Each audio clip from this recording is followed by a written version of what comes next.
So, good afternoon. My name is Chimuka Chubraiba. I'm also called Frabuk. My YouTube channel's name is Frabuk. So, someone asked me why I prefer Biafra to Peter Obi's presidency in Asorok or Peter Obi being president of Nigeria. So, he wanted to know why I did not feel it's such a good idea.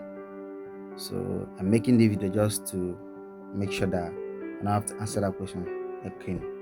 So that whenever somebody asks me anything about that, I'll just send him or her this YouTube video. Yeah, Nigerian presidency is 4 years. Every 4 years, there's an election for a new president to be elected. So Buhari has been president for 8 years. Jonathan was a president for 4 years. Then he finished up the tenure.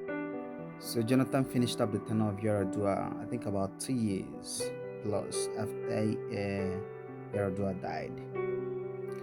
Then that's how essentially Nigerian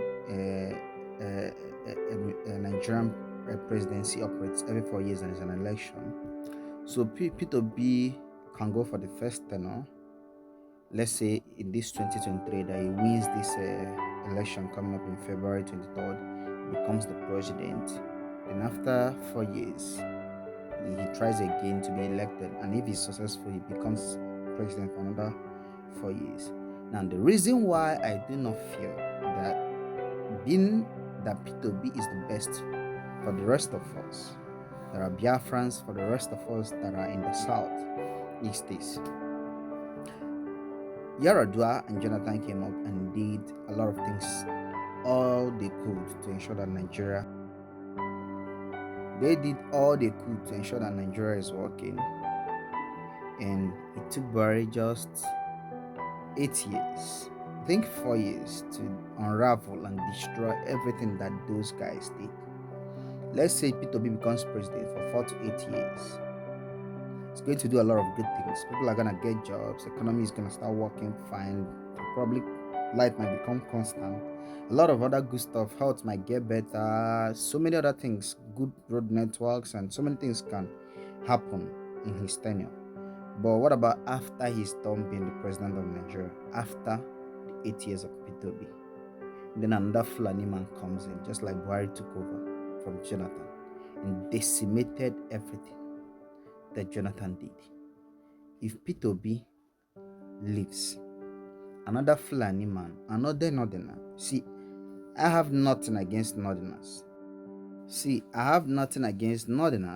I do not hate them. But I feel that we and northerners are not the same people. We are not.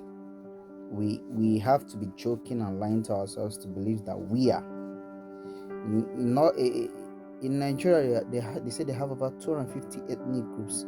That means over 250 different kinds of people. And this set of people, they don't have the same culture, they don't have the same ethnic group, they don't have the same belief system.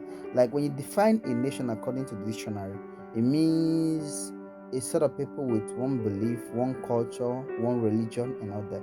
And when you look at Nigeria categorically well, it's called that Nigeria is not a nation. Nigeria is a set of nations. So when Peter Obi is done being the president for 8 years, another person from a different tribe will come in, and he might decide to destroy everything he's done. So he might decide to just destroy everything he's done and take Nigeria back to the Stone Age. Take Nigeria 200, 300 years, although there was no Nigeria 200-300 years back, but there was Igbo 200-300 years back. There was Ijo 200-300 years back. There was Fulani 200-300 years back. There was Hausa and the rest of them, but there was no Nigeria. Nigeria is just a name given to a set of people that was brought and chunked together by the Britain. So they became the country called Nigeria, which essentially means a nigger area, which is a place of a nigger is a Latin word which means darkness. It's a place of darkness for the dark people, a dark continent, a continent without a future, a continent without a growth, a continent without opportunities. So that's why I feel Biafra is much better to Peter Obi's presidency for us.